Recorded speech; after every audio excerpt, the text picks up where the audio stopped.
Zdaj pa, če hočeš biti dobro opremljen za eno oren gostilniško debato, kaj moraš o tem avtu vedeti?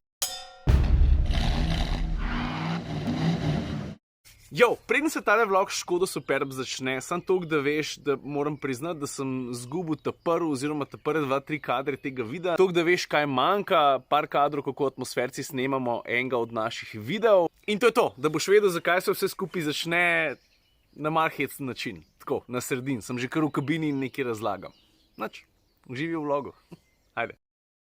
Ok, zdaj so se pa stvari majčkeno umirile, folk sem odložil, cajt imam, pa tudi lokacija je taka precej zanimiva. Velikrat sem se tukaj že mimo peljal, nikoli se še nisem ustavil in je, mislim, ful je lepo, čeprav, ti bom pokazal. A veš, tukaj ob Selnici pri Dravi je en čudovit dvorc, ki se imenuje dvorc Viltuš. A veš, jaz ga vidim kot en dvorc, ki se je utopil en tak dolgoleten spanc, pa ne vem, a bo prišel kdo, pa ga bo zbudil, a bo takole propadel še naprej, ampak plac je čudovit, tudi botaničen vrt, za katerega pa mimogrede zelo lepo skrbijo, ki ga obdaja, je noro lep. Čale sem malo nižje s prehodom, vidiš, tukaj je glavna cesta, ki mimogrede pelje iz tiste strani, kjer je Maribor, pa potem v končni fazi do konca vse do Slovenj Gradca. Če sem čisto iskren, niti ne vem, a smem avto tukaj parkirati, pa kaj posnet. Grad se mi zdi, da je v državni lasti, povejte mi, če se motim. Kar se pa samega parka tiče, moram enkrat punce pripeljati, da gremo malo na sprehod, ker je res lepo. Ok, zdaj pa avto. A veš, Škoda Superb, ki je bila nedolgo nazaj prenovljena, je obenem vam prišla tudi kot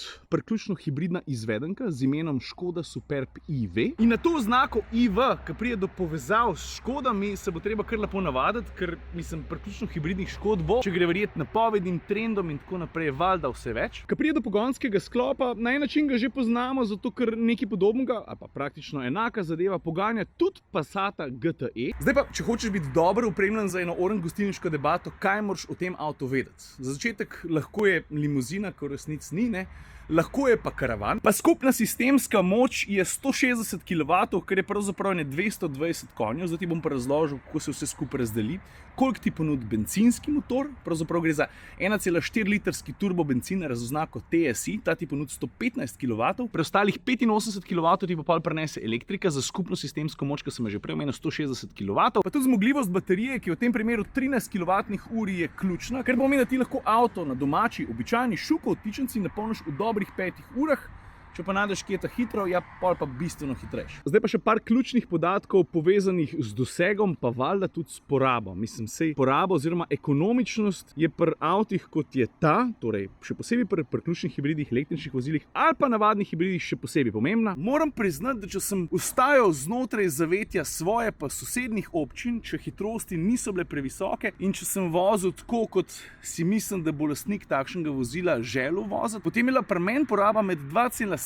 pa 3,2 litra na 100 km. Lahko se je pa tudi dvignila do neprepoznavnih, v tem primeru 7 do 8 litrov. Valjda je veliko odvisno od tega, a ti baterijo pokuraš, pa se pol voziš samo še na avtocesti, a se ti mogoče kdaj kam mudi, a začneš pogosto uporabljati športni program, ki ti karoserijo oziroma obnašanje karoserije malo čvrsti in je pol vse skupaj majčkeno bolj znosno, ker moraš razumeti, Škoda Superb ni športnik. In to je eden redkih avtomobilov, kjer sem te športne programe res s pridom pa pogosto izkoriščal. Ponavadi sem menil med šport pa eko, ker v bistvu sta bila tudi dva ekstrema, ki sta me pri tem avtomobilu, pač glede na moj slog vožnje in način življenja ta teden, ki se mi je dostikrat tudi kam mudil, pa še par ovinkov sem vmes zanalašč najdel, pač najbolj sedel. No, pa pridemo pa še do strogo električnega dosega. Škoda pravi, da ga je v idealnih pogojih za 62 km. Jaz sem recimo baterijo včeraj napolnil do konca, pokazal mi je ga za 47 km. Verjamem, da bi vseh 47 lahko tudi speljal, če bi vozil varčno oziroma bi vozil z glavo. Drugače pa se veš, kako je, ne? Kad ti enkrat te glavno baterijo sprazniš, se ta avto začne obnašati kot pač čist običajen hibrid. Tudi takrat ti elektrika precej pomaga, predvsem pri speljevanju čutiš tisti dodaten navorski sunk, kar je za samo vožnjo ali pa način vožnje ugodno. Zato, ker je avto bistveno bolj odziven, to je pa vsaj v moji knjigi vedno fajn. Ajde pa mogoče še ta podatek, ki ni zanemarljiv, od 0 do 100 v 7,7 sekunde. To je kar hitro. Končna hitrost krepko nad 200. Ampak če govorimo o Superbu, se mi zdi pa, da se vsem treba osredotočiti tudi na stvari, ki so ga naredile slavnega. To je med drugim tudi prostor. In tukaj pri kufru je tako jasno, da je namenjen predvsem zahtevnejšim uporabnikom, ne samo zaradi prostornine, do katere pridemo malo pozneje, tudi po uporabnosti. Poglej, zadnjim relojem je tako, da ga pritisneš enkrat, se ti umakne samo na pol, pa pol drugič se ti umakne do konca. Prtljažnik je pravilnih oblik, lepo je obdelan, nakladalni rob je raven, pa imaš pa kupenih malih zadevc, ki ti tako ali pa drugače olajšajo karavansko življenje. Vidiš, tukaj imaš tele hakeljčke, s katerimi si lahko pomagaš, da kakšno stvar gor obesiš.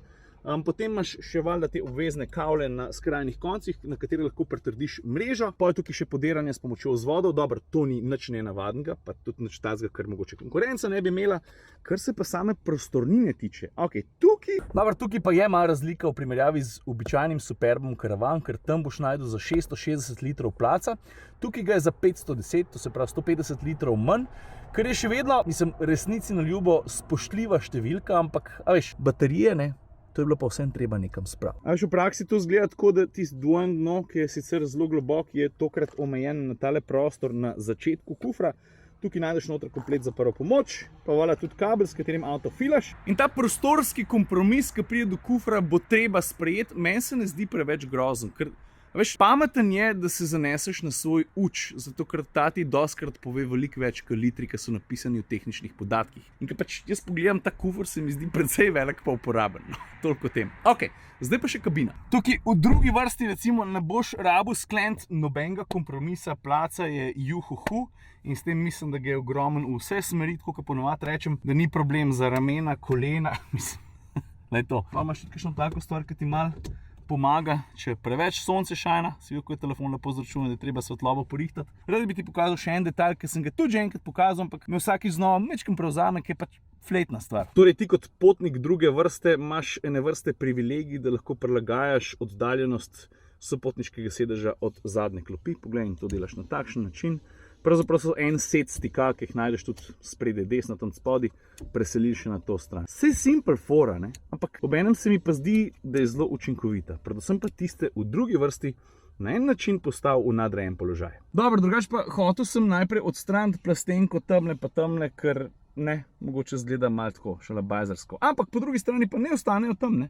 Da vsaj vidiš, koliko prostora približno je v predalih sopotniških oziroma vozniških vrat.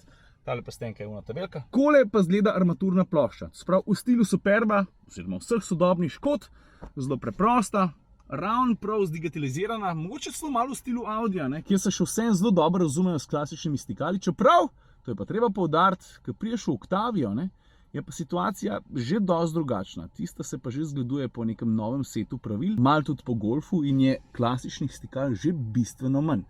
Je pa res, da Octavia je čist nova, Superb je ta bil pa prenovljen. Ajde, pa mogoče sam še to vidiš tamle, vidiš tako zelo barvito grafiko, ki je značilna za tega priključnega hibrida in imaš označena polja, kdaj je vklopljen boost, kdaj šparaš energijo, kdaj ne. Drugače pa prijetno okolje. Jaz sem s tem Superbom naredil nadpoprečno veliko kilometrov in te stvari se dostikrat ne zgodijo po naključju, ker pogosto testiram hkrati več kot en avto in se pa kar nekako organsko zgodi to, da sem v enim avtom bolj naklonjen, ko prije do delanja kilometrov. Ne. Mogoče sam še cena, ker to dostikrat pozabim povedati. Priključno hibridni Superb, cene se začnejo, če se jaz ne motim, pri švoh 35 jurjih. Lepa ti bom kar pokazal tale list, ki spremlja testni avtomobil. Sprav vidiš, cena vstopnega modela Škoda Superb Kombi Ambition 34 250, to se pravi dobrih 34 jurjev. Pa imamo pa avto, ki ga vozim jaz, to se pravi z opremo Style, ta stane v osnovi 36 957, pa imaš pa še neki dodatne opreme, poglej si dobro oziroma stisnem pauzo in tako prijemo na konc na ceno 41 133. Za nekoga, ki bi si pač umislil Superba, priključnega hibrida, ki je točno tak, kot ga gledaš v tem vlogu. Ok, zdaj pa, ki smo z avtom zaključili, mimo tega dvorca sem se jaz peljal vsaj 10-krat, sem pa zelo vesel, da če že ne drugega, da je poskrbljeno za okolico. Mislim, tisti park tam zadaj je res čudovit. Dvorc je pa, ne vem, ki je to bilo v svojem polnem zagonu in vse skupaj poštimanje moglo biti čudovito, zdaj pa res, mislim, daj pogled to. Zazidani vhodi, bogo, no, žalostno, no. Pa le, čakaj sem malo, le. Tamle se mi zdi, da je ta glavni vhod, par klopc. Noro lepo, a ni? Pa valjda, vse šipe razbiten. Jaz tega nikoli nisem razumel, vandalizma. Jaz se ne morem... se sen. A vidiš pa tukaj na skrajnem koncu parka je tudi en čudovit ribnik. Stari, a ni lepo, no? Kaj praviš?